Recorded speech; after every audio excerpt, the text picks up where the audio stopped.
بسم اللہ الرحمن الرحیم۔ شروع کرتا ہوں اللہ کے نام سے جو بڑا مہربان نہایت رحم والا ہے۔ ناظرین السلام علیکم، امید ہے تمام ناظرین خیریت و عافیت سے ہوں گے۔ آپ دیکھ رہے ہیں حسنین وائس یوٹیوب چینل۔ آج کی اس ویڈیو میں حضرت عیسیٰ علیہ السلام پر اترنے والا آسمانی دسترخوان کے بارے میں بات کرنے جا رہے ہیں۔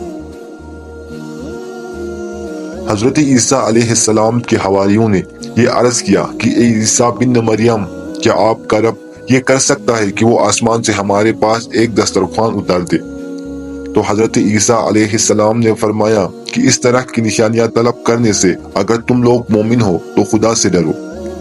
یہ سن کر حواریوں نے کہا کہ ہم نشانی طلب کرنے کے لیے سوال نہیں کر رہے ہیں، بلکہ ہمارا مقصد یہ ہے کہ ہم شکم سیر ہو کر خوب کھائیں اور ہم کو اچھی طرح آپ کی صداقت کا علم ہو جائے، تاکہ ہمارے دلوں کو قرار آ جائے اور ہم اس بات کے گواہ بن جائیں، تاکہ بنی اسرائیل کو ہماری شہادت سے یقین اور اطمینان حاصل ہو جائے اور مومنین کا یقین اور بڑھ جائے اور کفار ایمان لائے۔ حواریوں کی اس درخواست پر حضرت عیسیٰ علیہ السلام نے بارگاہ خداوندی میں دعا فرما دی۔ حضرت عیسیٰ علیہ السلام کی دعا پر اللہ تعالیٰ نے فرمایا کہ دسترخوان تو اتار دوں گا، لیکن اس کے بعد بنی اسرائیل میں سے جو کفر کرے گا میں اس کو ایسا عذاب دوں گا کہ تمام جہاں والوں میں سے کسی کو ایسا عذاب نہیں دوں گا۔ چنانچہ اللہ تعالیٰ کے حکم سے فرشتے دسترخوان میں روٹی اور گوشت لے کر آسمان سے زمین پر نازل ہوئے۔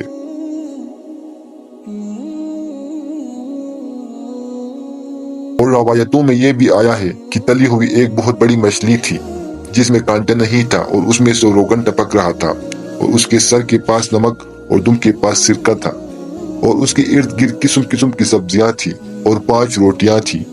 ایک روٹی کے اوپر روغن زیتون، دوسری پر شہد، تیسری پر گھی، چوتھی پر پنیر، 5ویں پر گوشت کی بوٹیاں تھیں۔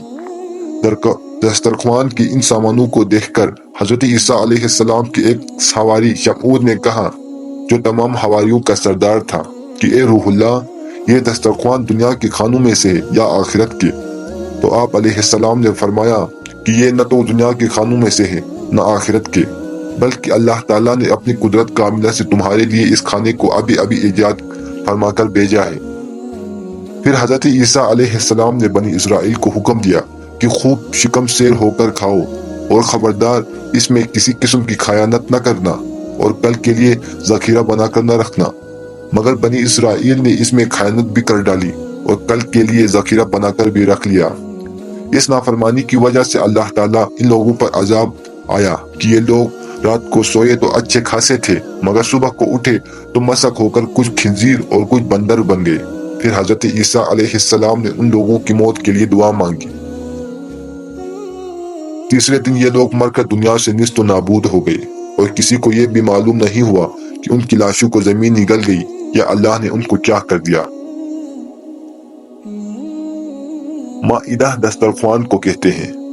اسی واقعے کی وجہ سے ایک سورہ کا نام سورہ مائدہ رکھا گیا۔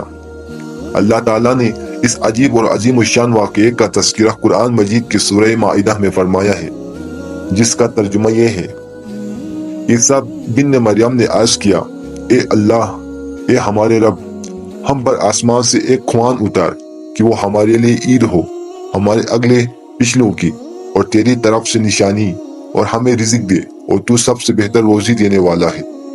اللہ نے فرمایا کہ میں اسے تم پر اتارتا ہوں، پھر اب جو تم میں کفر کرے گا تو بے شک میں اسے وہ عذاب دوں گا کہ ساری جہاں میں کسی پر نہ کروں گا۔